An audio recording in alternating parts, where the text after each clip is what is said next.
السلام علیکم ورحمۃ اللہ وبرکاتہ۔ اللہم صلی علی محمد وعلی آل محمد وبارک وسلم۔ استغفر اللہ ربی من کل ذنب واتوب الیہ، استغفر اللہ ربی من کل ذنب واتوب الیہ، استغفر اللہ ربی من کل ذنب واتوب الیہ۔ الحمدللہ الذی علم بالقلم علم الانسان ما لم يعلم، الذي خلق من الماء بشرا فجعله نسبا وصهرا، الذي أخرجكم من بطون أمهاتكم لا تعلمون شيئا وجعل لكم السمع والأبصار والأفئدة لعلكم تشكرون، هو الأول والآخر والظاهر والباطن وهو بكل شيء عليم، وهو الذي في السماء إله وفي الأرض إله وهو الحكيم العليم، الذي أرسل رسلا مبشرين ومنذرين لئلا يكون للناس على الله حجة بعد الرسل، وأرسل سيدنا ومولانا وملجانا محمدا صلى الله عليه وآله وسلم رسولا ونبيا إلى الخلق كافة، وجعله شاهدا ومبشرا ونذيرا وداعيا إلى الله بإذنه وسراجا منيرا، ونزل عليه أحسن الحديث كتابا متشابها مثاني قرآنا عربيا غير ذي عوج لا يأتيه الباطل من بين يديه ولا من خلفه تنزيل من حكيم حميد، صلى الله على النبي الأمي وعلى آله وأصحابه وأتباعه أجمعين، أما بعد فأعوذ بالله من الشيطان الرجيم، بسم الله الرحمن الرحيم، إن الذين يتلون كتاب الله وأقاموا الصلاة وأنفقوا مما رزقناهم سرا وعلانية يرجون تجارة لن تبور ليوفيهم أجورهم ويزيدهم من فضله إنه غفور شكور، صدق الله مولانا العظيم، إن الله وملائكته يصلون على النبي يا أيها الذين آمنوا صلوا عليه وسلموا تسليما، اللهم صل على سيدنا ومولانا محمد وعلى آل سيدنا ومولانا محمد أفضل صلواتك بعدد معلوماتك وبارك وسلم، الصلاة والسلام عليك يا سيدي يا رسول الله وعلى آلك وأصحابك يا سيدي يا حبيب الله۔ معزز و محترم صدر محفل اور رونق و زینت محفل، ماہر تعلیم، دانشور اور محسن علاقہ حضرت علامہ مولانا پروفیسر ڈاکٹر عبدالواحد الازہری صاحب زید مجدہ و فضلہ، حضرات علماء کرام، اس بابرکت تقریب کا حصہ جملہ حاضرین اور سامعین، خصوصاً اس ادارے کے محسن و مربی، مکرم و محترم یادگار اسلاف حضرت قبلہ الحافظ القاری محمد نذیر صاحب دامت برکاتہم، آپ کے ساتھ معاون مدرسین اور زیر تعلیم طلبہ، خصوصاً آج جن کے سروں پر دستار فضیلت و اعزاز سجنے والی ہے، ان کے والدین اور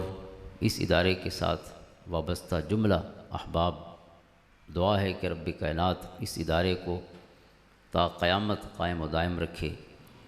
اور قرآن کریم کا یہ سلسلہ تعلیم و تعلم کا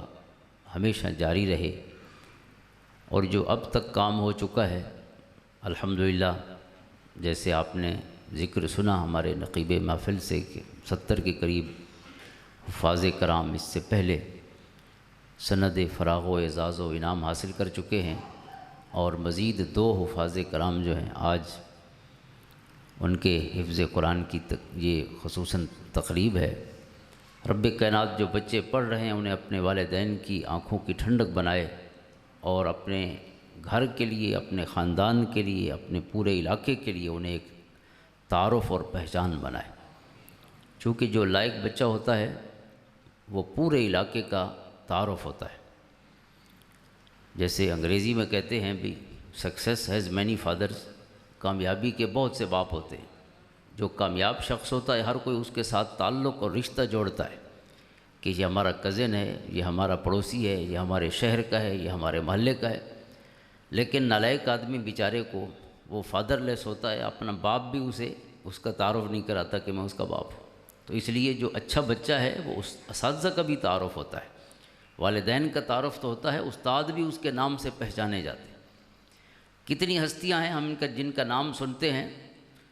اب کوئی تو ان کا استاذ ہوگا نا۔ حضرت علی بن المدینی کا اس میں گرامی ہو سکتا ہے، یہاں موجود عام لوگوں نے کبھی نہ سنا ہو، لیکن امام بخاری کا نام تو سنا ہے، یہ بخاری کا استاذ ہے علی بن المدینی۔ تو جب بھی تعارف ہوتا ہے تو شاگرد استاذ کا تعارف ہے کہ علی بن مدینی کون ہے؟ امام بخاری کا استاذ۔ یحییٰ بن معین کون ہے؟ امام بخاری کا استاذ۔ تو بہت سے لوگ ہیں، مصنفین کے جو مصنف ہیں حضرت ابن ابی شیبہ ہیں یا حضرت امام عبد الرزاق صنعانی ہیں، اگرچہ خود ایک بہت بڑا تعارف ہے، اپنی ذات میں بھی ایک انجمن ہے، سمندر ہے علم کا اور حدیث کا، لیکن ان کا تعارف ان کے شاگردوں کی وجہ سے عموماً کرایا جاتا ہے کہ ابن ابی شیبہ وہ ہیں جو امام بخاری کے بھی استاذ ہیں، امام مسلم کے بھی استاذ ہیں۔ تو آپ دیکھیں استاذ جب شاگرد جو ہے اس انداز میں استاذ کا تعارف ہوگا تو پھر استاذ کیسا محسوس کرتا ہوگا اس شاگرد کے بارے میں۔ جیسے حضرت امام ترمذی رحمۃ اللہ تعالیٰ علیہ شاگرد ہیں حضرت امام بخاری کے، لیکن کچھ احادیث ایسی بھی ہیں جو امام بخاری نے امام ترمذی سے سنی ہے، سماع جو ہے آپ کا امام ترمذی سے ہے، لیکن آپ کا ایک قول ہے حضرت امام بخاری رحمۃ اللہ تعالیٰ علیہ کا، وہ فرماتے ہیں کہ اے ترمذی، آپ نے مجھ سے اتنا فائدہ نہیں اٹھایا جتنا میں نے آپ سے فائدہ اٹھایا ہے۔ استاذ شاگرد کو کہتا ہے من دفعت بکا، جو میں نے آپ سے فائدہ اٹھایا اس سے کہیں زیادہ ہے من دفعت بی، جو آپ نے مجھ سے فائدہ اٹھایا۔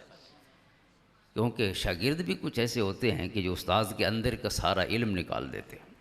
استاذ ہر ایک کو تو نہیں پڑھاتا اور ہر ایک کو ایک جیسا بھی نہیں پڑھاتا۔ کچھ ایسی پیاسی آنکھیں ہوتی ہیں کہ جنہیں استاذ دیکھتا ہے تو اس کا پڑھانے کو دل کرتا ہے، ایسا ذوق لے کر، ایسی محبت لے کر، ایسا عشق لے کر بیٹھے ہوتے، اور جو بے توجہ بیٹھا ہے اس کو کیا کسی نے پڑھانا ہے۔ تو یہ استاذ کہتے تھے کہ میرے محسن ہیں، ابھی حضرت صاحب قبلہ سے حضرت مولانا روم رحمۃ اللہ علیہ کا ذکر خیر ہوتا رہا مثنوی شریف میں حضرت مولانا روم رحمۃ اللہ تعالیٰ علیہ نے اکثر دفاتر کے شروع میں، بلکہ تمام دفتروں کے شروع میں، ایک شخص کا ایک صفحہ، دو صفحہ، تین صفحے تک جو ہے کئی یعنی دسیوں اشعار جو ہے ایک بندے کی تعریف میں، یعنی دفتر شروع ہوتا ہے، اپنی جو بات ہے ان کا جو مبارک طریقہ ہے، مختلف واقعات بیان کر کے، جس کو کسی زمانے میں وہ فیبلز کہا جاتا تھا، بعض اوقات وہ جانوروں کی کہانیاں ہوتی ہیں لیکن ان میں سے بھی انسانوں کے لیے سبق ہوتے ہیں، تو مختلف واقعات اور کہانیاں وہ بعد میں شروع کرتے ہیں۔ پہلے کئی صفحے ایک شخص کا ذکر ہے جس کا نام ہے حسام الدین چلپی رحمۃ اللہ تعالیٰ علیہ۔ اب یہ حسام الدین کون ہے؟ آپ کو جب ذکر سنیں گے یا پڑھیں گے امام حضرت روم رحمۃ اللہ تعالیٰ علیہ کا، آپ کو لگے گا کہ یہ اپنے مرشد کی بات کر رہے ہیں، حضرت شمس الدین تبریزی رحمۃ اللہ تعالیٰ علیہ، لیکن حسام الدین ان کا مرشد نہیں، حسام الدین ان کا مرید ہے، اور مرید کا ذکر اس محبت سے کیا ہے، کہتے ہیں یہی حسام الدین ہے جس نے میرے اندر کے سارے معنی نکال دیے۔ یہ جو ابو المعانی ہے حضرت مولانا روم رحمۃ اللہ تعالیٰ، معنی و معرف کا سمندر ہے،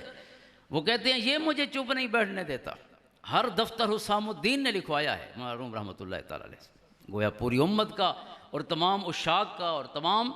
روحانیت سے تعلق رکھنے والوں کا محسن ہے حسام الدین چلپی رحمۃ اللہ تعالیٰ، ہے شاگرد لیکن استاذ نے ایسے ذکر کیا، پیر نے ایسے ذکر کیا جیسے اپنے پیر کا ذکر کر رہے ہیں۔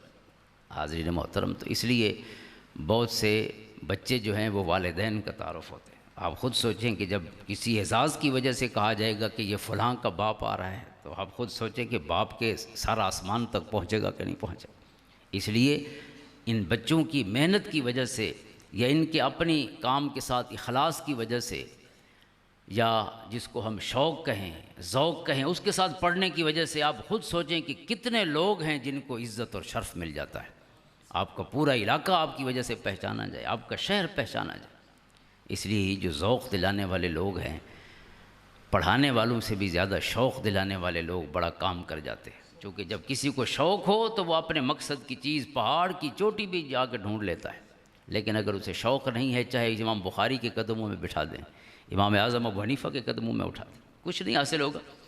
لیکن اگر ضرورت ہے، اسے شوق ہے۔ امام اعظم ابو حنیفہ رحمۃ اللہ تعالیٰ علیہ تبیید الصحیفہ میں امام سیوطی کہتے ہیں کہ 4000 اساتذہ کے سامنے زانو تلمذ طے کیا ہے۔ اب 4000 اساتذہ ایک ہی چھت کے نیچے تو نہیں ملے ہوں گے، اسلامی ریاست کا کوئی کونا نہیں چھوڑا کہ جہاں خیر کی کوئی بات موجود ہو اور امام ابو حنیفہ وہاں اس کے قدموں میں حاضر نہ ہوا، سارا خیر اپنے سینے میں جمع کیا۔ اور پھر جیسے حضرت عبداللہ ابن مبارک رضی اللہ تعالیٰ عنہ آپ کے شاگرد ہیں، یا امام مالک کی بھی شاگرد ہیں، ان کا جو معمول تھا وہی امام صاحب کا معمول تھا کہ یہ علم کہاں سے آیا؟ 4 مہینے 5 مہینے آپ حج پہ گزارتے تھے مکہ اور مدینہ ہر سال، اور خود مسند امام اعظم میں ہے، حضرت امام اعظم کا اپنا قول ارشاد ہے، فرماتے ہیں پہلا حج میں نے کیا 80 ہجری میری پیدائش ہے، آپ کا اپنا قول ہے، روایت ہے آپ کی، اور پہلا حج میں نے کیا 96 ہجری میں جب میں اپنی عمر کے 16ویں سال میں تھا۔ فرماتے ہیں میں نے پہلا حج کیا اپنے والد کے ساتھ، جو کہ بالکل جوان تھے، بچہ ہی سمجھیں 16 سال کے۔ فرماتے ہیں پہلے حج پہ گیا، اور پھر 70 سال عمر ہے، کوئی حج نہیں چھوڑا اپنی زندگی میں، 55 حج کیے، آخری جو سال تھا عمر کا وہ بھی حج کر کے تشریف لے گئے، کیونکہ حج صرف حج نہیں ہوتا تھا، حج مکہ اور مدینہ میں موجود صحابہ کرام علیہم الرضوان کے شاگردوں سے اکتساب فیض و برکت ہوتا تھا۔ اور امام صاحب کہتے ہیں کہ پہلے حج پہ جب میں حاضر ہوا اپنے والد کے ساتھ، تو ہم حرم میں داخل ہوئے، مسجد حرام میں، کعبہ شریف میں طواف کے لیے۔ تو جب ہم اندر داخل ہوئے تو کعبہ کے ساتھ تو لوگوں کا رش ہے، صفا اور مروہ بھی رش ہے، لیکن سین کعبہ میں ایک جگہ لوگ اتنی کثرت کے ساتھ ہیں اکٹھے، تو مجھے یہ ذہن میں سوال پیدا ہوا کہ وہاں تو کعبہ ہے، وہاں صفا اور مروہ ہے، آب زمزم بھی دوسری جگہ ہے، یہاں کون ہے کہ جہاں اتنی دنیا اکٹھی ہے؟ فرماتے میں نے اپنے والد سے پوچھا کہ یہاں کیوں لوگ اکٹھے ہیں؟ انہوں نے کہا کہ وہاں تو کعبہ ہے اور صفا و مروہ ہے، اور یہاں محمد عربی کا غلام بیٹھے ہیں۔ اللہ اکبر۔ حضرت عبداللہ ابن حارث ابن جز الزبیدی رحمۃ اللہ رضی اللہ تعالیٰ عنہ حضور کے صحابی ہیں، جو آخر میں فوت ہونے والے صحابہ ہیں، ان میں سے آپ بھی ہیں۔ امام صاحب نے ویسے 8 صحابہ کی زیارت کی ہے، لیکن امام شامی نے 11 صحابہ کے اسماء گرامی گنوائے ہیں کہ 11 صحابہ کی زیارت حضرت امام اعظم ابو حنیفہ کو حاصل ہوئی۔ تو ان میں سے ایک حضرت عبداللہ ابن حارث ابن جز الزبیدی، اور پہلی حدیث فرماتے ہیں کہ وہاں رش تھا، بہت زیادہ تعداد میں لوگ اکٹھے تھے، میں چونکہ بچہ تھا تو میں لوگوں کے اندر سے گزرتا ہوا، راستہ بناتا ہوا حضرت عبداللہ ابن حارث کے سامنے جا کے کھڑا ہو گیا، اور سمعتہ یقول، اللہ اکبر، میں نے انہیں حضور کی یہ حدیث ارشاد فرماتے ہوئے سنا، من تفقہ فی دین اللہ، حضور علیہ السلام نے فرمایا کہ جو دین کا فہم اور سمجھ حاصل کرتا ہے، کفاہ اللہ مہمہ، اللہ تعالیٰ اس کی زندگی کے سارے مسئلے اپنے ذمہ لے لیتا ہے۔ وہ دین کے راستے میں چلتا ہے، دین کے راستے پہ چلتا ہے، دین کی محنت، فرمایا اللہ تعالیٰ اس کے کام اپنے ذمہ کرم پہ لے لیتا ہے۔ وَرَزَقَهُ مِنْ حَيْثُ لَا يَحْتَسِبُ، اس کو وہاں سے رزق دیتا ہے جہاں سے اسے امید ہی نہیں ہوتی، گمان ہی نہیں ہوتا۔ اللہ اکبر۔ تو آپ خود سوچیں کہ امام صاحب نے اس حدیث پر عمل کیسے کیا، پھر ان کی پوری زندگی اسی حدیث کا، یوں سمجھیں کہ وہ آپ کو مصداق نظر آتی کہ آپ جب فقہ کی طرف بڑھے، اگرچہ آپ کے والد کا بزنس چل رہا تھا، لیکن جو آپ کا بزنس ہوا، خز اور بز کا جو بزنس تھا امام اعظم ابو حنیفہ رحمۃ اللہ تعالیٰ، پوری اسلامی ریاست میں امپورٹ ایکسپورٹ کا کام دیگر ممالک میں بھی بھیجتے، اور 35 پارٹنرز تھے آپ کے پوری اسلامی ریاست میں حضرت امام صاحب رحمۃ اللہ تعالیٰ علیہ کے۔ اس لیے دین کا کام وہی کر سکتا ہے کہ جو دین کو دنیا کے لیے استعمال نہ کرے۔ اصل ذوق تب آتا ہے اور مزہ بھی تب آتا ہے، اور انسان یکسو ہو کر کام اور آسودہ ہو کر تبھی کام کر سکتا ہے، جب مالی طور پہ بندہ آسودہ ہو۔ تو اس لیے امام صاحب رحمۃ اللہ تعالیٰ علیہ کا احسان جو ہے امت پر، کہ انہوں نے صرف علم حاصل نہیں کیا، جو 50 ہیرے تیار فرمائے امام صاحب نے، ان سب ہیروں کو پالنے والے بھی امام صاحب تھے، ان بچوں کو پڑھانے والے بھی آپ تھے، اور ان کا سارا جو خرچہ تھا اٹھانے والے بھی آپ تھے۔ امام شرانی رحمۃ اللہ تعالیٰ علیہ طبقات کبریٰ میں روایت کرتے ہیں کہ حضرت قاضی ابو یوسف رحمۃ اللہ تعالیٰ علیہ، جو خود امام صاحب کا فقہ حنفی کا تعارف بنے پوری اسلامی ریاست میں اس وقت، چونکہ قاضی القضات پہ عہدے پہ رہے، تو وہ فرماتے ہیں کہ میرا باپ حضرت امام صاحب رحمۃ اللہ علیہ کی خدمت میں مجھے چھوڑ گیا کہ آپ یہاں پہ علم حاصل کریں، لیکن چند دن گزرے تھے کہ میرا والد پھر آیا اور عرض کی امام صاحب سے، امام اعظم ابو حنیفہ سے، کہ ہم غریب ہیں اور کوئی گزر اوقات والا سلسلہ جو ہے وہ ذرا مشکل ہے، تو لہٰذا میں اپنے بچے کو لینے کے لیے آیا ہوں، قاضی ابو یوسف رحمۃ اللہ تعالیٰ علیہ، کہ ہم پڑھا نہیں سکتے، ہم اسے کسی کام میں اسے ڈالتے. تو فرماتے ہیں کہ امام صاحب نے فرمایا کہ آپ اسے پڑھنے دیں، اس کا خرچہ جانے اور اس کے گھر کا خرچہ جانے اور ابو حنیفہ جانے، آپ اس سے بے فکر ہو جائیں. تو فرماتے ہیں 20 سال گزر گئے، میرے بچے پیدا بھی ہوتے رہے اور پلتے بھی رہے اور بڑے بھی ہوتے رہے، امام صاحب مجھے یعنی سارا خرچہ بھی خود اٹھاتے رہے اور پڑھاتے بھی رہے. فرماتے ہیں جب 20 سال بعد جب کبھی ہم، اور یہی امام بخاری رحمۃ اللہ تعالیٰ علیہ کے تذکرہ میں ان کے شاگردوں نے، محمد یوسف فربری وغیرہ دیگر شاگردوں نے ذکر کیا کہ وہ احسان بھی کرتے تھے، لیکن جب بھی انہیں اندازہ ہوتا کہ کوئی ان کا شکریہ ادا کرنے لگا ہے، فرماتے ایسی گفتگو بدل دیتے تھے کہ الفاظ منہ میں رہ جاتے تھے، شکریہ بھی ادا نہیں کرنے دیتے. فرماتے ہیں کہ میرے ذہن میں آیا کہ حضور کی حدیث ہے من لم یشکر الناس لم یشکر اللہ، جو بندوں کا شکر ادا نہیں کرتا وہ اللہ کا شکر کہاں سے سیکھنے جائے گا. یہ تو تربیت کی باتیں ہیں. فرماتے ہیں کہ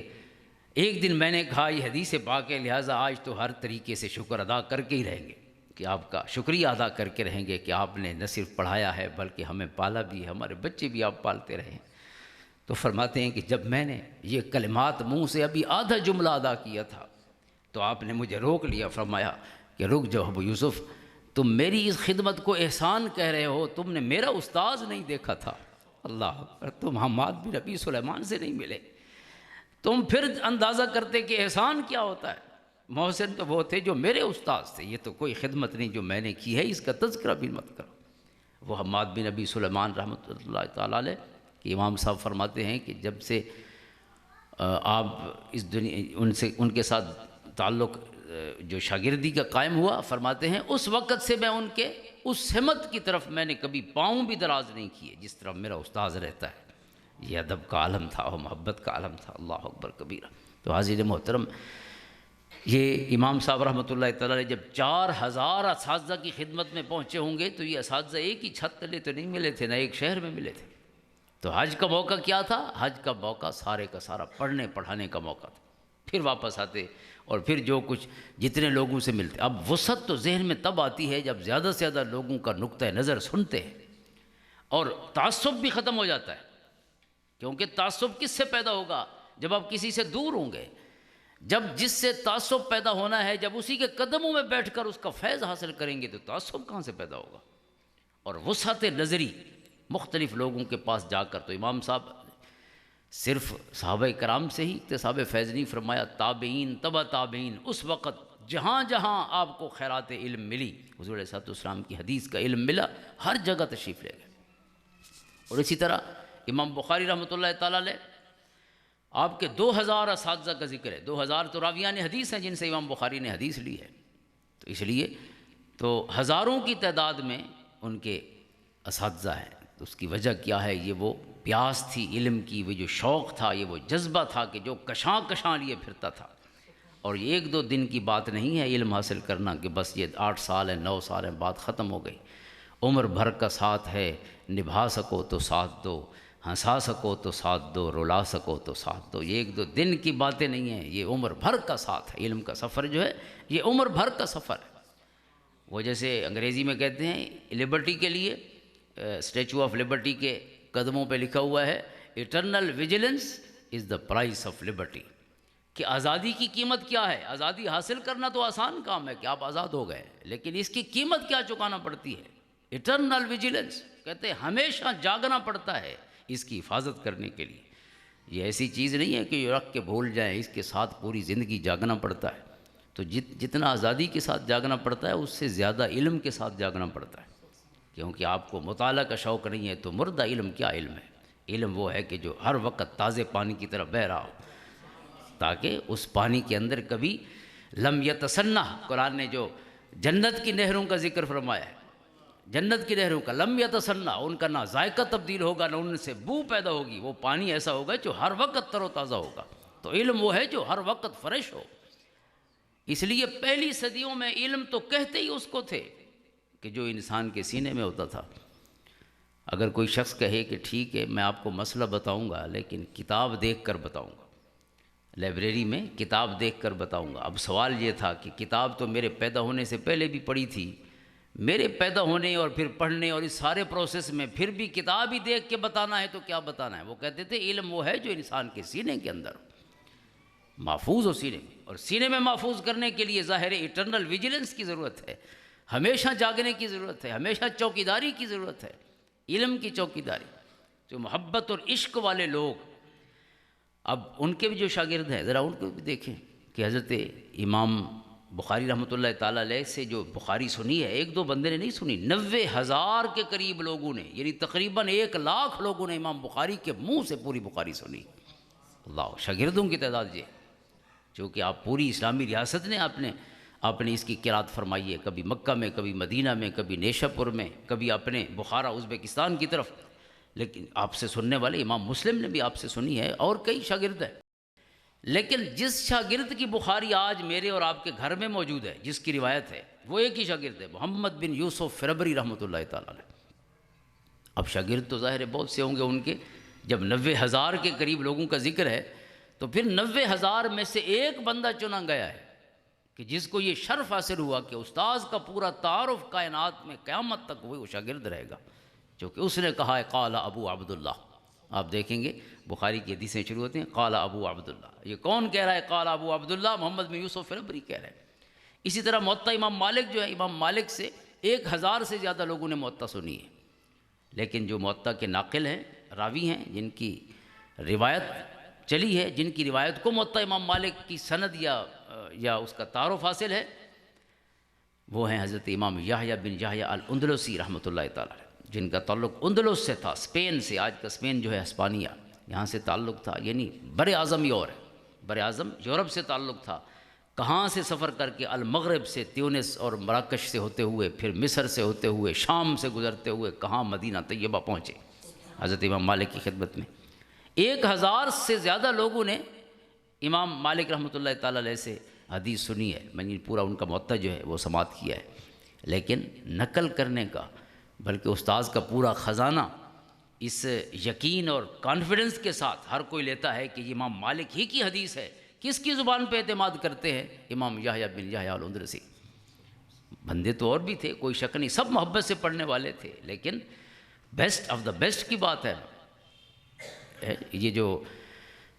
تمغے ڈالے جاتے ہیں، یہ مطلب نہیں ہوتا کہ اس کے علاوہ اور کوئی بندہ نہیں ہے شہر میں، اس کا مطلب ہے بندے تو اور بھی ہیں، لیکن بندوں میں سے سب سے بڑا بندہ یہی ہے، بیسٹ آف دا بیسٹ، جو سب سے اچھا ہوتا ہے، اچھوں میں بھی اچھا ہوتا ہے۔ تو یحییٰ بن یحییٰ کے واقعہ عیون الانباء میں ابن اسیبیہ نے، ویسے تو حکماء اور طبیبوں کے ذکر کی کتاب ہے، لیکن ایک ریفرنس سے اس میں ذکر کیا ابن اسیبیہ نے کہ حضرت امام یحییٰ بن یحییٰ رحمۃ اللہ تعالیٰ علیہ جب پڑھتے تھے امام مالک رحمۃ اللہ تعالیٰ علیہ سے، تو ایک دن مدینہ طیبہ میں ہاتھی آ گیا۔ یعنی آج کل جیسے کچھ جانور جو لوگوں نے نہیں دیکھے ہوتے، تو کچھ لوگ وہ پکڑ کے دکھا رہے ہوتے ہیں بچوں کو، تاکہ لوگ پھر انہیں پیسے دیتے ہیں، مختلف اس طرح شوق والے لوگ۔ تو ہاتھی چونکہ عرب کا جانور نہیں ہے، یہ عجم کا جانور ہے، یا افریقہ کا ہے، یا ہندوستان کا ہے، یا مختلف اور ہیبیٹیٹس ہیں ان کے، لیکن جزیرہ نماء عرب ہاتھی کا ہیبیٹیٹ نہیں ہے۔ تو اہل عرب جو ہے وہ ہاتھی سے واقف نہیں تھے، تو اس وجہ سے نیا جانور تھا، تو لوگ اسے پکڑ کے گھومتے تھے، اور پھر بچے پیسے دیتے تھے اور دیکھتے تھے شوق سے۔ تو مدینہ طیبہ میں کوئی ہاتھی دکھانے والا آ گیا،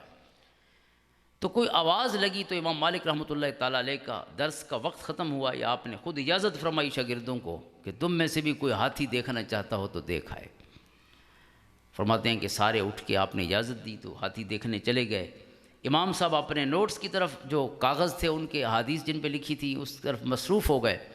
کچھ دیر بعد جب آپ کی آنکھ اوپر اٹھی تو دیکھا کہ سارے چلے گئے ہیں، لیکن ایک بچہ بیٹھا ہوا ہے، اور یہ بچہ کون تھا؟ امام یحییٰ بن یحییٰ تھا۔ فرمایا یحییٰ تمہارے دیسوں میں ہاتھی ہوتا ہے؟ یعنی ظاہر یہ دیکھنے نہیں گیا تو اس کا مطلب ہے دیکھا ہوا ہے۔ تو فرمایا تمہارے دیس میں، ہسپانیہ میں، اندلس میں ہاتھی ہوتا ہے؟ اس نے کہا نہیں حضور نہیں ہوتا۔ آپ نے دیکھا ہوا ہے؟ نہیں حضور دیکھا ہوا بھی نہیں ہے۔ پھر آپ ہاتھی دیکھنے کیوں نہیں گئے؟ اللہ اکبر۔ یحییٰ کہتے ہیں کہ حضور میں ہاتھی دیکھنے تو نہیں آیا، میں اللہ کے رسول کی حدیث پڑھنے آیا ہوں، آپ جب پڑھائیں گے میں پڑھوں گا، آپ خاموش ہوں گے تو میں ان لبوں کو، اس چہرے کو دیکھتا رہوں گا جس چہرے سے اللہ کے رسول کے یہ انوار و تجلیات حاصل ہو۔ اللہ اکبر کبیرہ۔ شوق کے بغیر کچھ نہیں ہوتا، شوق جب تک راہبر نہیں بنتا کوئی انسان کا کچھ نہیں کر سکتا۔ شوق ہے یہ ایسے شوق دا ڈیوا بال ہنیرے میں تلبھی وسط کھڑاتی ہوں۔ اللہ اکبر، شوق کے ڈیوے کے بغیر کچھ نہیں ہوتا۔ یہ تن رب سچے دا حجرا وچ پا فقیرہ جاتی ہو، نہ کر منت خواج خضر دی تیرے اندر آب حیاتی ہو۔ باہر کہیں پانی ڈھونڈنے نہیں جانا جو آپ کو زندگی عطا کرے، آب حیات تو آپ کے اپنے اندر موجود ہے۔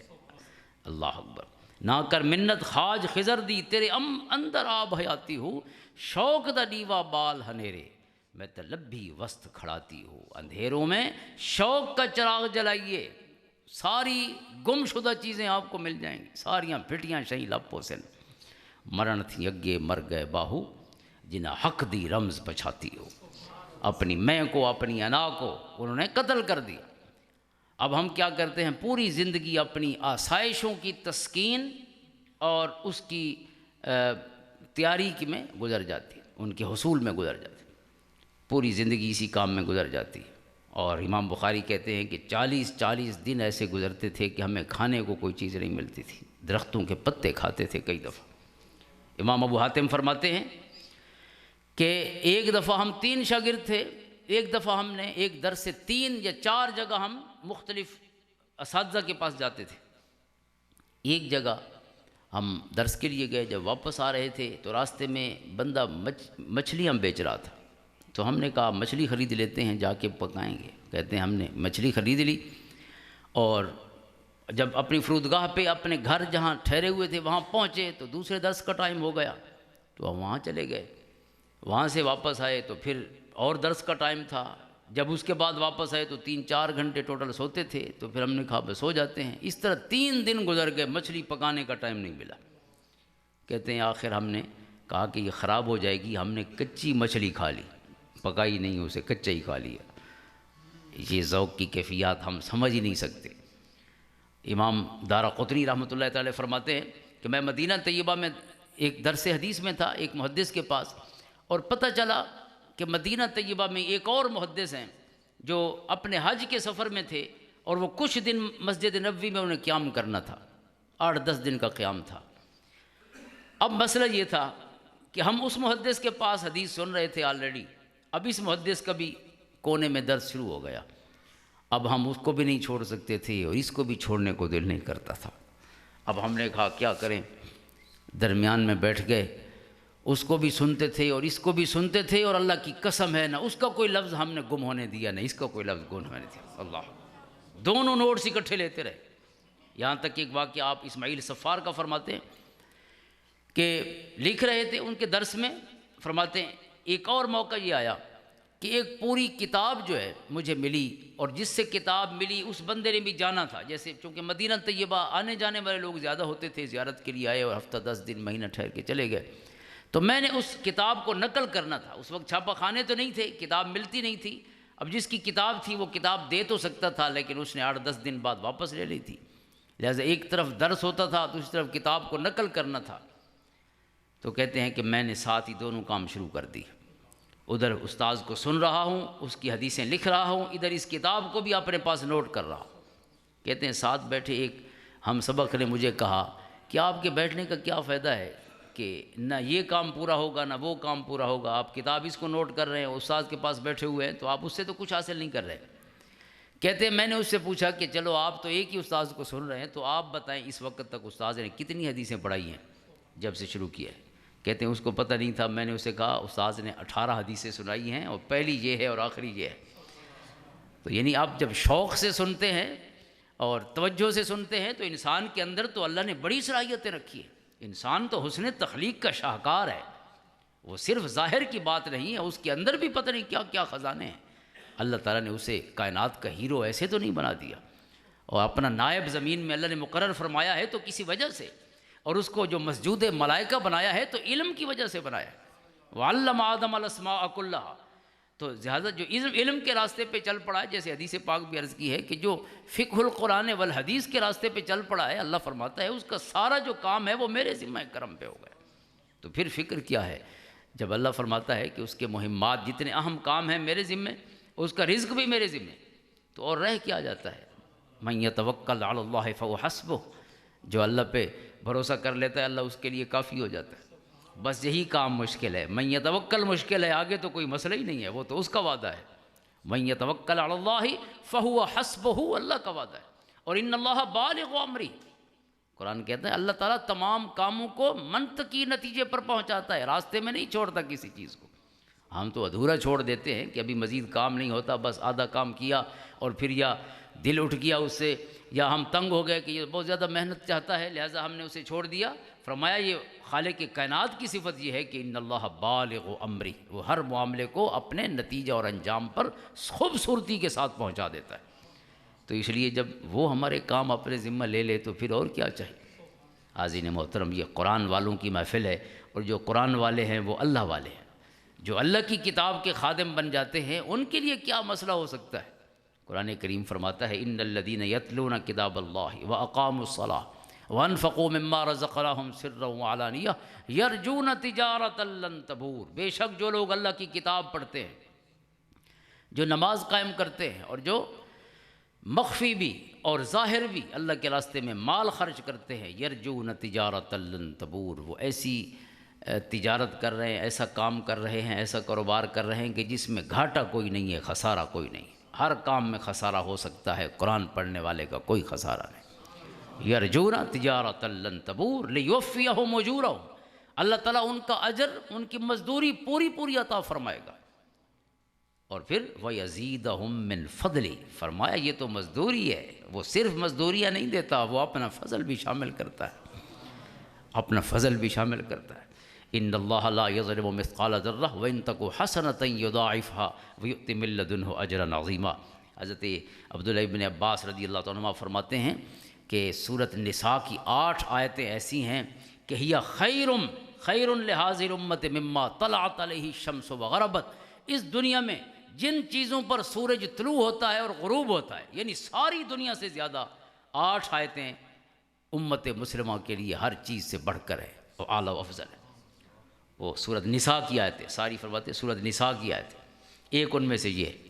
4 آیتیں تو اکٹھی ہیں، 3 بالکل اکٹھی ہیں، ایک ذرا 2 آیتیں بعد ہے۔ یرید اللہ لیبین لکم ویہدیکم سنن الذین من قبلکم ویتوب علیکم واللہ علیم حکیم، واللہ یرید ان یتوب علیکم ویرید الذین یتبعون الشہوات ان تمیلوا میلا عظیما۔ یہ فرماتے ہیں یہ 3 آیتیں اکٹھی ہیں، اور پھر اگلی آیت ہے ان تجتنبوا کبائر ما تنہون عنہ، اور پھر ایک آیت یہ ہے چوتھی، ایک ان کے ساتھ یہ یرید اللہ ان یخفف عنکم وخلق الانسان ضعیفا۔ اللہ تعالیٰ آپ کے لیے احکام واضح فرمانا چاہتا ہے، اور اللہ ارادہ فرماتا ہے کہ آپ کو اپنی طرف رجوع کی توفیق دے اور آپ کی توبہ قبول فرمائے۔ پھر یرید اللہ ان یتوب علیکم واللہ یرید ان یتوب علیکم، اللہ ارادہ فرماتا ہے کہ تمہاری توبہ قبول فرمائے، جبکہ خواہشات کے پیرو جو ہیں تمہیں دور لے جانا چاہتے ہیں۔ یرید اللہ ان یخفف عنکم، اور اللہ ارادہ فرماتا ہے کہ تمہارے لیے معاملات کو آسان رکھے، تھو کو اوکھا نتھی ورنے۔ اللہ اکبر، کیا کمال وعدہ ہے اس کا۔ اللہ کا ارادہ یہ ہے کہ اپنے بندوں کو مشکل میں نہ ڈالے، ان کے لیے آسانی پیدا فرمائے، آسانی پیدا فرمائے،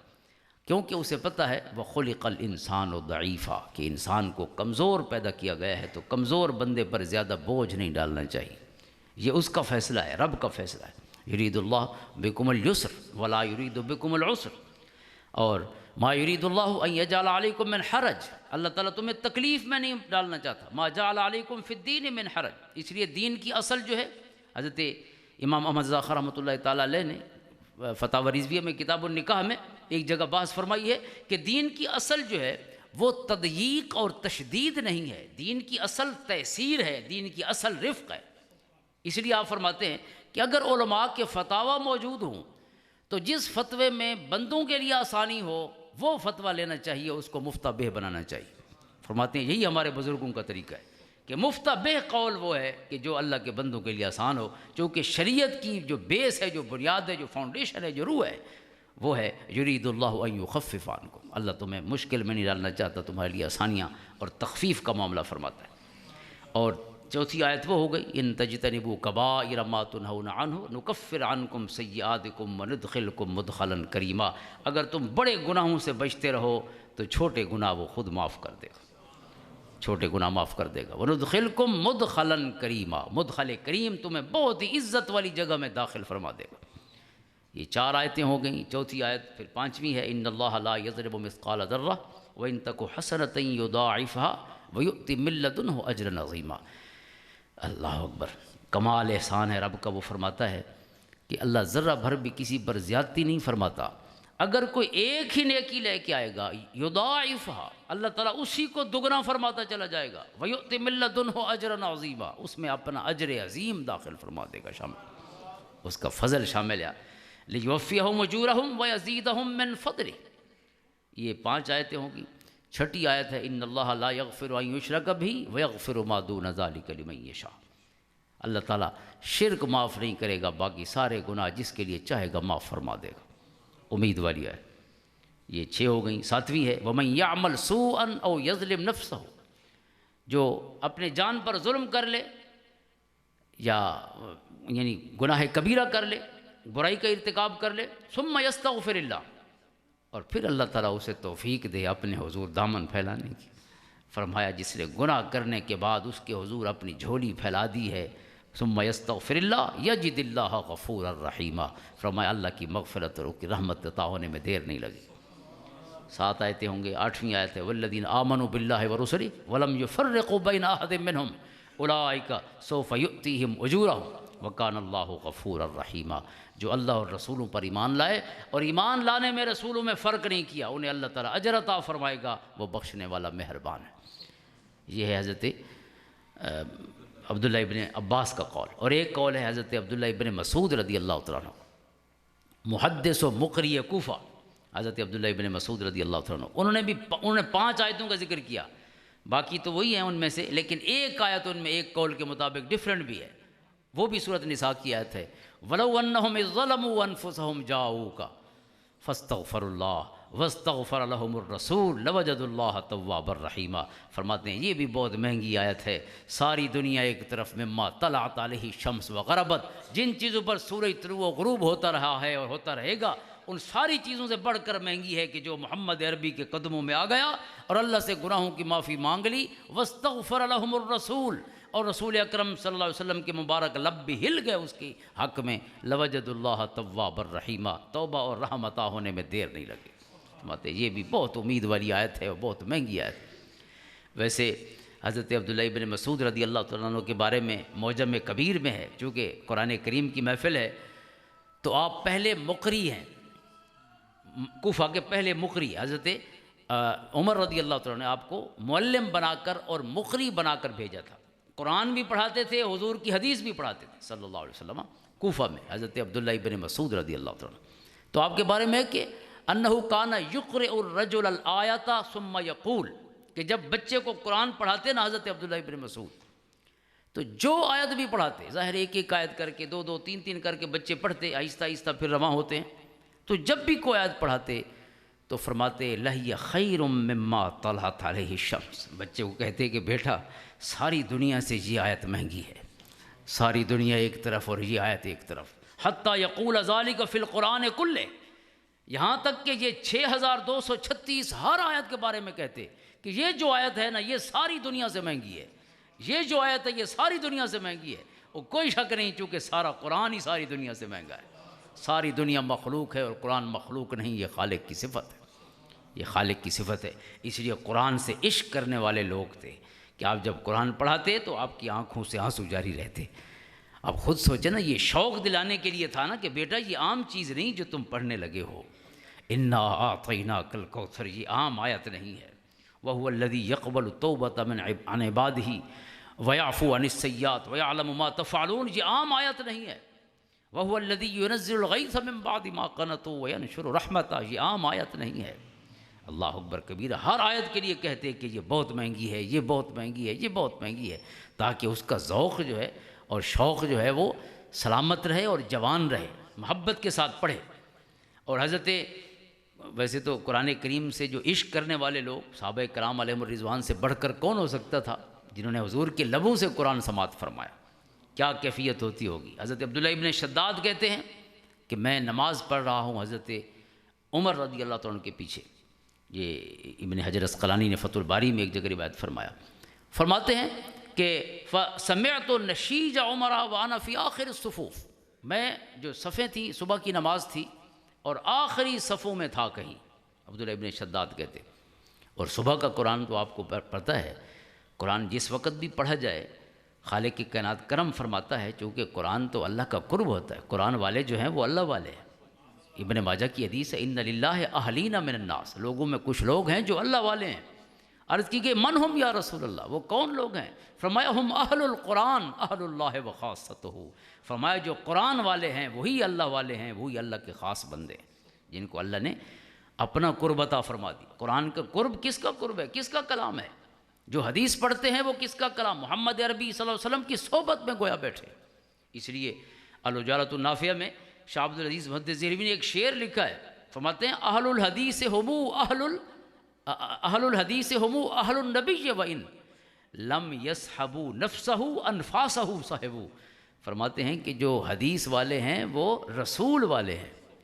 جنہیں اللہ نے حدیث پڑھنے پڑھانے کا شرف عطا فرمایا ہے، گویا وہ اللہ کے رسول کی صحبت میں۔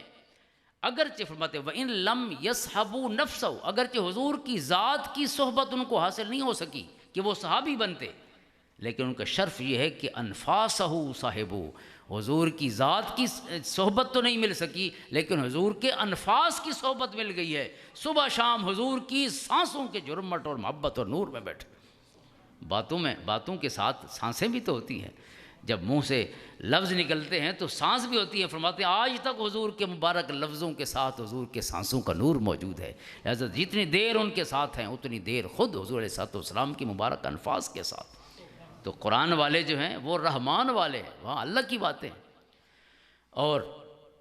یہ محبت اور عشق کی کیفیت، تو پھر میرے کریم آقا علیہ السلام کا ارشاد ہے کہ قرآن کے ساتھ تعلق ٹوٹنے نہیں دینا چاہیے کوئی پل بھی، ایمان والے کا تعلق۔ ترمذی کی حدیث ہے، حضور علیہ السلام نے ارشاد فرمایا احب العمل الی اللہ الحال المرتحل، فرمایا سب سے محبوب عمل اللہ کی بارگاہ میں کون سا ہے؟ کہ فرمایا رکنے والا جو ہے وہ فوراً کوچ کرنے والا ہو جائے، جیسے رکے پھر روانہ ہو جائے۔ عرض کی گئی جیسے سفر پہ کوئی سواری پہ اترنے والا اور پھر کوچ کرنے والا، یعنی سواری سے اترے اور پھر سواری پہ سوار ہو جائے۔ عرض کی گئی اس کی وضاحت کہ کیا مطلب ہے، کون سی سواری سے اترنا ہے، رکنا ہے اور پھر چل پڑنا ہے؟ فرمایا الذی یضرب من اول القرآن الی آخرہ ومن آخرہ الی اولہ، فرمایا جیسے قرآن کو شروع کریں آخر تک پہنچیں، جیسے آخر پہ پہنچے پھر شروع کر لیں الحمد سے اور سورۃ بقرہ سے۔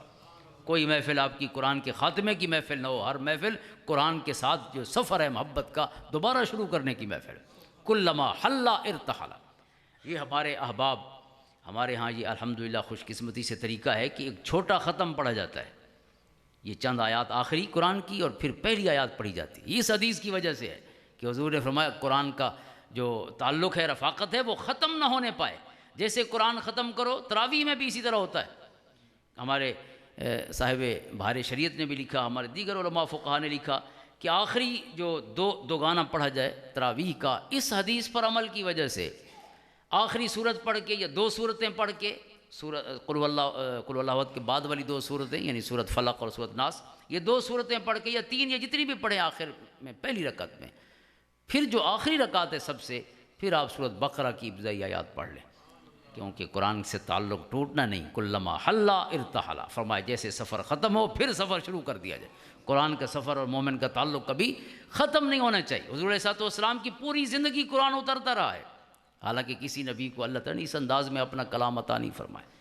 جس طرح آقا کریم علیہ السلام کو عطا فرمایا۔ سب کو یک بارگی عطا ہوتا رہا،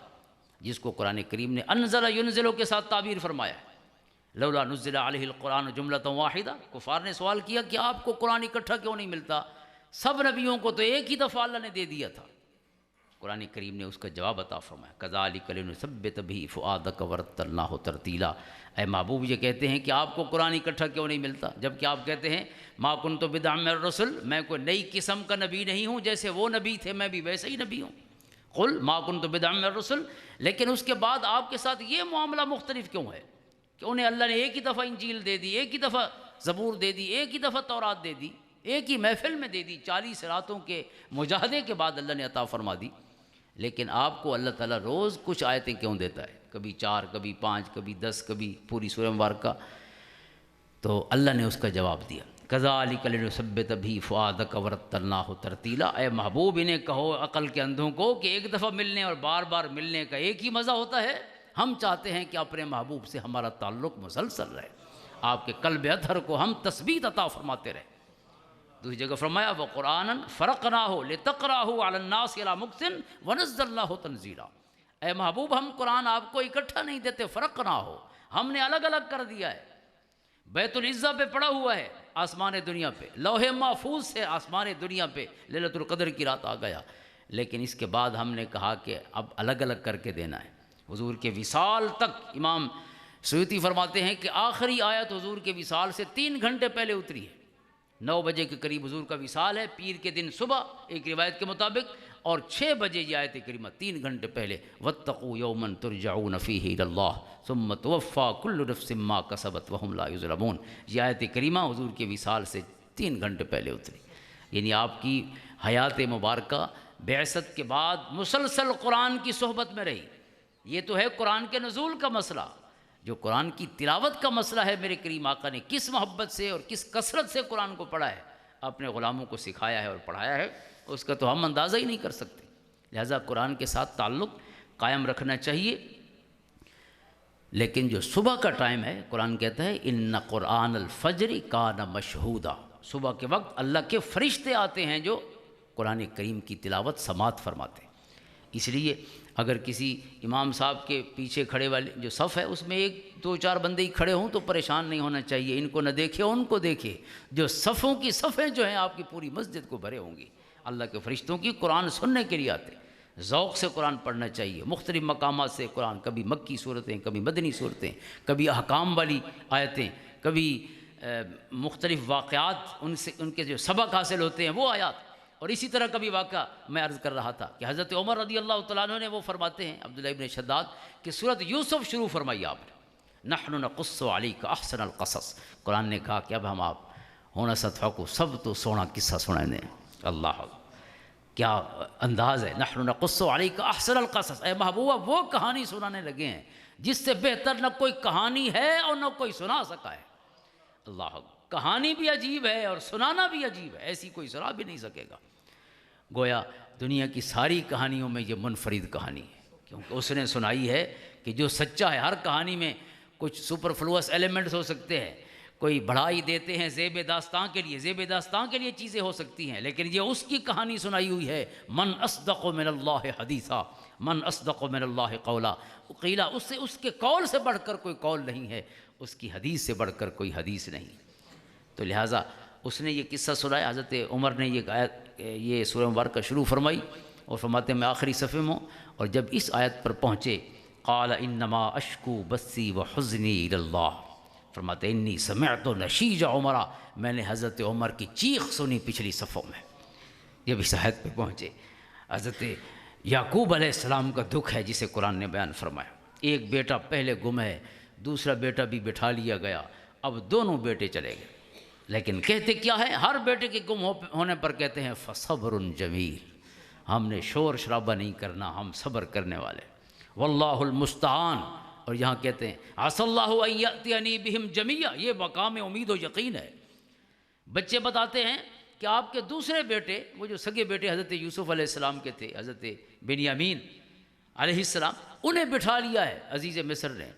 تو اب دوسرا بیٹا بھی گئے، جو 2 محبوب بیٹے تھے، تو حضرت یعقوب کیا کہتے ہیں عسى اللہ ان یأتینی بہم جمیعا، اللہ سب کو اکٹھا لائے گا میری خدمت، اللہ اکبر، ضرور ملاقات ہوگی سب سے۔ لیکن جب وہ کہتے ہیں قالوا تاللہ تفتأ تذکر، کہ یوسف، کیا آپ جو ہے حضرت یوسف کے تذکرے پر تو بس لگے ہوئے ہیں، حضرت یوسف کو تو آپ بھول ہی نہیں سکتے، حتی تکون حردا او تکون من الحالکین، ہو سکتا ہے آپ شدید بیمار ہو جائیں اس وجہ سے کہ حضرت یوسف کو اتنی محبت سے اور اتنی کثرت سے یاد فرما رہے ہیں، یا ہو سکتا ہے آپ جان سے ہی چلے جائیں، او تکون من الحالکین۔ تو حضرت یعقوب کیا فرماتے ہیں قال انما اشکو بثی وحزنی الی اللہ، اللہ اکبر، یہ کمال حوصلے والی آیت ہے۔ فرماتے ہیں میں دکھی تو بہت ہوں، لیکن اپنی بے قراری اور اپنے دکھ اور کسی کو نہیں سناؤں گا، میں اسی کو سناؤں گا جو سننے والا ہے۔ کن لا کے سنیاں سجنا نے ارزاں، اسی کو سناؤں گا جو محبت سے سنتا ہے۔ وہ کہتا ہے قال ربکم ادعونی استجب لکم، مانگو تو صحیح میں دینا چاہتا ہوں۔ اجیب دعوت الداع اذا دعان، جو بھی دعا مانگتا ہے میں عطا فرماتا ہوں، قبول فرماتا ہوں، جواب دیتا ہوں۔ اجیبوں کے سب معنی ہیں، کسی کی جو پکار ہے وہ فرمایا ایسے ہواؤں میں گم نہیں ہو جاتی، اللہ کی طرف سے جواب ضرور آتا ہے۔ فرماتے ہیں حضرت عمر رضی اللہ تعالیٰ نے جب یہ آیت پڑھی نا تو آپ کی چیخ نکل گئی، پتہ نہیں کیا دکھ تھے حضرت عمر کے، کیا کیفیت تھی، یا حضرت یعقوب علیہ السلام کی اس کیفیت کو کس انداز میں آپ نے آئیڈینٹیفائی فرمایا کہ آپ کی چیخ نکل گئی۔ فرماتے ہیں اس سے آگے پھر نہیں پڑھ سکے، آپ نے وہیں پہ رکعت کر دی، وہیں پہ رکوع فرما لی۔ اور حضرت ابو موسیٰ اشعری رضی اللہ تعالیٰ حضور کے صحابی ہیں، انہیں یہ شرف حاصل ہے کہ جو بہت اچھا اور خوبصورت قرآن پڑھنے والے تھے، حسن الصوت لوگ تھے حضور کے غلاموں میں، ان میں ایک ابو موسیٰ اشعری بھی تھے۔ ان کے لیے ہے کہ حضرت عمر رضی اللہ تعالیٰ کی خدمت میں جب بھی آتے تو حضرت عمر انہیں کہتے کہ شوقنا الی ربنا، شوقنا الی ربنا، اے ابو موسیٰ اشعری ہمیں ہمارے رب کا شوق دلاؤ۔ کیا مطلب ہے؟ قرآن سناؤ ہمیں، یا کہتے ہیں ذکرنا ربنا، ہمارا رب ہمیں یاد دلاؤ۔ قرآن پڑھنا اللہ کو یاد کرنا ہے، سب سے بڑا ذکر جو ہے وہ قرآن کی تلاوت ہے، اس سے بڑا کوئی ذکر نہیں، اس سے بڑا کوئی وظیفہ نہیں۔ اور حضرت نافع کہتے ہیں جو عبداللہ ابن عمر کے شاگرد ہیں، اور صفت و صفوہ میں امام ابن جوزی نے ان کا ذکر خیر فرمایا، وہ فرماتے ہیں کہ جب بھی حضرت عبداللہ ابن عمر، چونکہ حضرت نافع نے کئی دفعہ قرآن پڑھا ہے حضرت ابن عمر سے، جیسے عطاء ابن ابی رباح فرماتے ہیں میں نے 30 دفعہ قرآن سبقاً حضرت عبداللہ ابن عباس سے پڑھا ہے۔ میں پہلے عرض کر چکا ہوں یہ ایک دو دن کی سنگت کی بات نہیں ہے، عمر بھر کا ساتھ ہے۔ 30 دفعہ جس نے قرآن پڑھا ہوگا، ایک ایک آیت پہ رک کر فرماتے ہیں میں نے پوچھا کہ اللہ کے رسول نے اس آیت کے بارے میں کیا فرمایا ہے، یعنی ہر آیت پر اس کا شان نزول، اور حضور علیہ الصلوۃ والسلام نے اپنے مبارک لبوں سے جو اس کی وضاحت فرمائی، حضرت ابن عباس وہ وضاحت فرماتے چلے گئے۔ تو یہی حال حضرت نافع مولا عبداللہ ابن عمر کا ہے، پوری زندگی ان کے غلام ہیں، انہیں آزاد کر دیا، لیکن آزاد ہونے کے بعد بھی غلامی ہی کو پسند کیا۔ اللہ اکبر۔ جیسے حضرت سفینہ کہتے ہیں کہ مجھے اپنی مالکن نے، حضور علیہ الصلوۃ والسلام کی گھر والی حضرت ام سلمہ نے مجھے آزاد کر دیا۔ حضرت ام سلمہ کے غلام تھے حضرت سفینہ، حضور نے یہ نام ارشاد فرمایا، انہیں عطا فرمایا سفینہ، کہ مجھے آزاد کر دیا اور مجھے کہا ایک کام کرنا، تم آزاد تو ہو لیکن جب تک حضور علیہ الصلوۃ والسلام کو آپ کی ضرورت ہو کبھی حضور کو چھوڑ کے نہیں جانا، آزاد ہو تم لیکن حضور کی خدمت کرتے رہنا۔ کہتے ہیں میں نے کہا ہے ام سلمہ میں اور کہاں جاتا، اکبر کبیر، میں اور کہاں جاتا، آپ نبی کہتی تو حضور کو چھوڑ کر اب سفینہ نے کہاں جانا تھا، حضور کی غلامی سے بڑھ کر 1000 آزادیاں جو ہیں وہ بھی قربان کر دی، تیری غلامی پہ صدقے 1000 آزادی، چمک اٹھا جو مقدر، چمک اٹھا جو ستارہ تیرے مقدر کا، حبش سے تجھ کو اٹھا کر حجاز میں لایا۔ حضرت بلال کے بارے میں حضرت اقبال کہتے ہیں کہ چمک اٹھا جو ستارہ تیرے مقدر کا، حبش سے تجھ کو اٹھا کر حجاز میں لایا۔ اللہ اکبر۔ یہ اللہ کی طرف سے یہ انتخاب تھا کہ والدین بکتے ہوئے مکہ آن پہنچے۔ حضرت بلال کے بارے میں مستند روایت یہ ہے کہ آپ کی ولادت بھی مکہ میں ہی ہوئی، لیکن والدین آئے، آپ کے والد خصوصاً حبش سے تشریف لائے تھے۔ تو بہرحال یہ غلامی والے لوگ ہیں، غلامی کرنے والے، محبت اور عشق کے ساتھ غلامی کرنے والے۔ تو حضرت نافع نے بھی زندگی پوری ابن عمر کے ساتھ ہی گزار دی، آزاد کر دیا ہے لیکن خدمت سے گئے نہیں، کیونکہ صبح شام اللہ کے رسول صلی اللہ علیہ وسلم کا ذکر سنتے رہتے۔ وہ کہتے ہیں کہ جب بھی حضرت عبداللہ ابن عمر اس آیت پر پہنچتے الم یأن للذین آمنوا ان تخشع قلوبہم لذکر اللہ وما نزل من الحق، جب بھی یہ آیت کریمہ آپ پڑھتے فرماتے ہیں فبکا حتی یغلبہ البکا، کبھی ایسا نہیں ہوا کہ صرف آنسو بہے ہوں اور آگے نکل گئے ہوں۔ فرماتے ہیں نہیں، یہ آیت ہمیشہ روک لیتی تھی ابن عمر کو، روتے روتے فرماتے ہیں ہچکی بن جاتی تھی اور اگلی آیت نہیں پڑھ سکتے تھے۔ ایک رات آپ فرماتے ہیں مکہ اور مدینہ کے سفر میں تھے، مکہ سے مدینہ تشریف لا رہے تھے، حضرت ابن عمر رضی اللہ تعالیٰ عنہ فرماتے ہیں تہجد کے لیے کھڑے ہوئے، اور جب تہجد پڑھتے ہوئے اپنے سورۃ المطففین شروع فرمائی، اور اس آیت پر پہنچے یوم یقوم الناس لرب العالمین، جب لوگ اس رب العالمین کی بارگاہ میں کھڑے ہوں گے، اس کے سامنے کھڑے ہوں گے۔ اللہ اکبر۔ یہ منظر جب آنکھوں کے سامنے آیا تو فرماتے ہیں حتی خر وامتنع من قراءۃ ما بعدها، فرماتے ہیں آپ اسی انداز میں دکھ کی کیفیت میں گر گئے، وہاں کھڑے ہوئے، اور اس سے آگے قرآن نہیں پڑھ سکے۔ یہ محبت اور عشق والے قرآن کے عاشق تھے، قرآن سے محبت کرنے والے، قرآن سے عشق کرنے والے، اور استحضار قرآن والی ہستیاں تھیں۔ اس انداز میں قرآن سے محبت تھی۔ حضرت تمیم داری کے بارے میں ایک راوی فرماتے ہیں کہ میں مکہ مکرمہ میں حاضر ہوا، اور مجھے یہ حضرت امام مسروق رضی اللہ تعالیٰ عنہ بہت بڑے تابعی ہیں، وہ فرماتے ہیں کہ میں مکہ مکرمہ آیا، حج کیا، طواف کیا، تو ایک محبت کرنے والا تھا، مجھے اس نے کہا کہ تمہیں حضرت تمیم داری کے ایک خاص منظر والی جو جگہ ہے، جو منظر میں نے آنکھوں سے دیکھا، آپ کو وہ جگہ نہ دکھاؤں؟ آپ محبت دیکھیں کہ جس جگہ تمیم داری کو قرآن سے محبت کرتے ہوئے دیکھا، اس جگہ کی زیارت کے لیے امام مسروق کو لے گئے۔ فرماتے ہیں مجھے لے گئے اور مجھے کہا کہ یہاں میں نے دیکھا تمیم داری کو کہ وہ قرآن پڑھ رہے تھے، اور جب اس آیت پر پہنچے ام حسب الذین اجترحوا السیئات ان نجعلہم کالذین آمنوا وعملوا الصالحات، اس آیت پر پہنچے تو فرمایا آپ کی چیخ نکل گئی، اور جب تک میں آپ کو دیکھتا رہا تو آپ روتے ہی رہے، اور اسی آیت کو بار بار دہراتے رہے۔ کیا وہ جو مجرم ہیں انہوں نے یہ سمجھ رکھا ہے کہ ان نجعلہم، کہ ہم ان کو ان کے برابر کر دیں گے جو ایمان لے آئے اور عمل صالح کرتے رہے، سواء محیاہم و مماتہم، ان کی زندگی اور موت سب کی برابر ہے، نیکوکاروں کی زندگی اور گناہ گاروں کی زندگی، نیکوکاروں کی موت اور گناہ گاروں کی موت، ساء ما یحکمون۔ فرمایا یہ بہت برا فیصلہ ہے جو کرتے ہیں، نیک جو ہیں وہ اللہ رب العزت کی بارگاہ میں بڑی عزتیں پائیں گے، جو گناہ گار ہیں ان کا ٹھکانہ تو اور ہے۔ فرماتے ہیں یہ آیت پڑھتے رہے اور روتے رہے۔ اور حضرت علی بن المدینی جن کا ذکر خیر شروع میں کیا ہے، امام بخاری کے استاذ ہیں، اور اندازہ کریں امام بخاری کا کہ امام بخاری کا جو اعزاز ہے کہ استاذ اپنے شاگرد کے نام سے پہچانا جا رہا ہے۔ علی بن مدینی کے استاذ ہیں یحییٰ بن سعید القطان،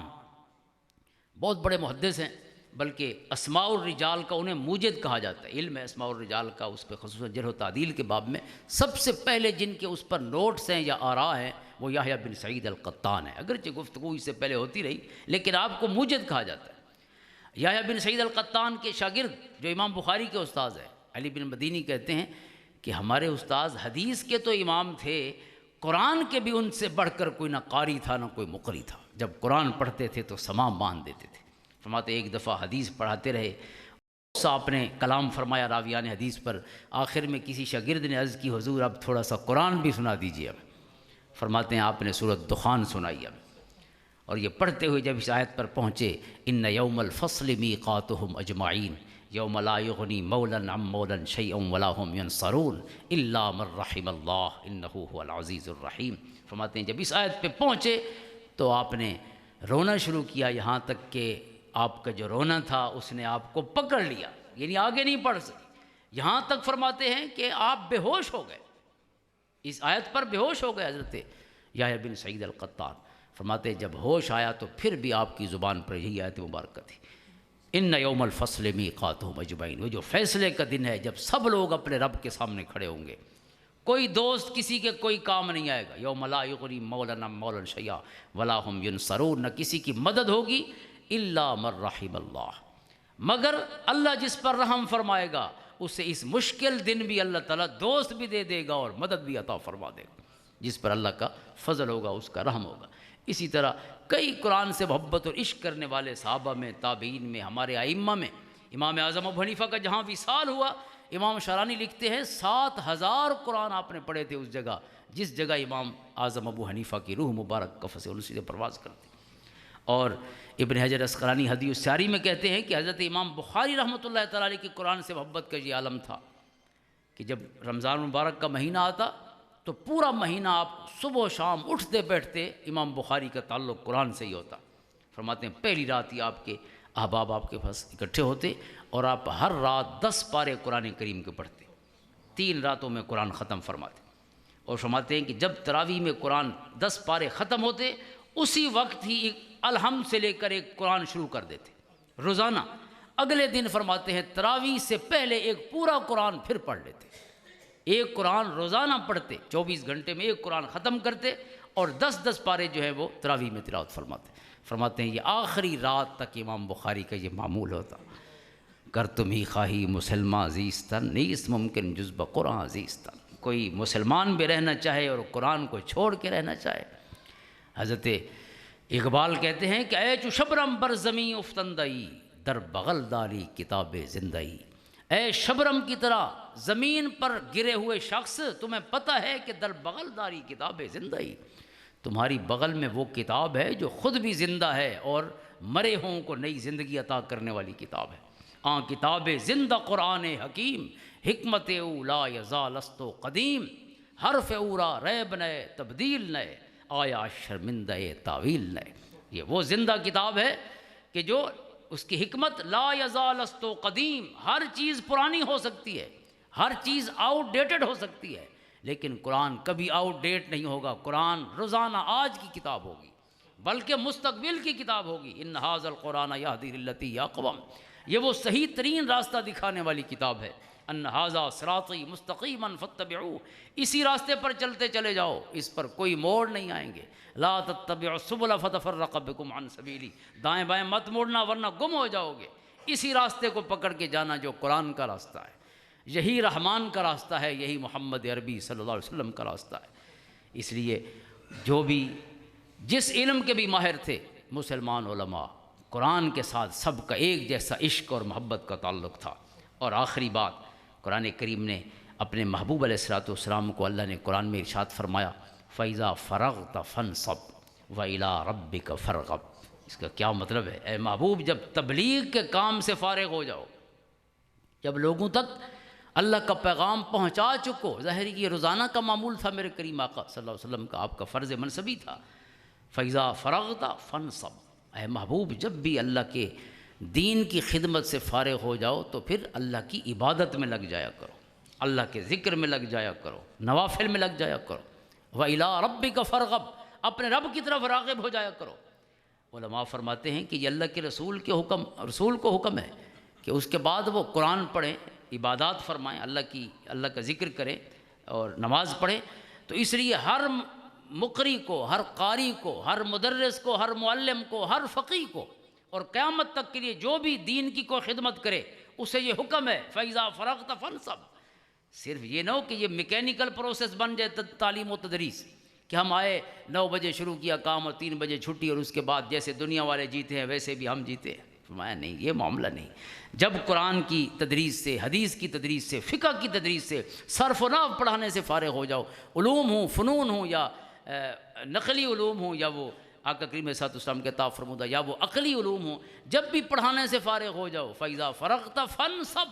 فرمایا اس کے بعد اللہ کی طرف رغبت کرنی ہے، اپنے لیے نوافل کا، قرآن کریم کی تلاوت کا، تسبیحات کا، اللہ کے ذکر کا ایک معمول رکھنا ہے، جیسے بزرگوں کا طریق تھا۔ اس سے زندگی میں بھی برکت آتی ہے، خود علم میں بھی برکت آتی ہے، اور پھر سادہ سے لوگ ہوتے ہیں لیکن ان کا فیضان اتنا ہوتا ہے کہ لگتا ہے انہوں نے ایک صدی جی کر لوگوں کو اتنا بڑا فیض عطا کیا ہو۔ وجہ کیا ہوتی ہے؟ وہ عمل جو ہے وہ برکت پیدا کرتا ہے۔ اللہ کے حضور دعا ہے کہ اللہ تعالیٰ یہاں پڑھنے والوں کو بھی، پڑھانے والوں کو بھی مزید برکتیں عطا فرمائے۔ اللہ تعالیٰ قرآن کریم کی محبت میں، حضور علیہ السلام کی حدیث اور آپ کی مبارک زندگی کی محبت میں ہمیں زندہ رکھے، اور اسی محبت میں اللہ تعالیٰ ہماری زندگی کے آخری لمحات ہمیں عطا فرمائے۔ اللہم صلی علی محمد وعلی آل محمد وبارک وسلم۔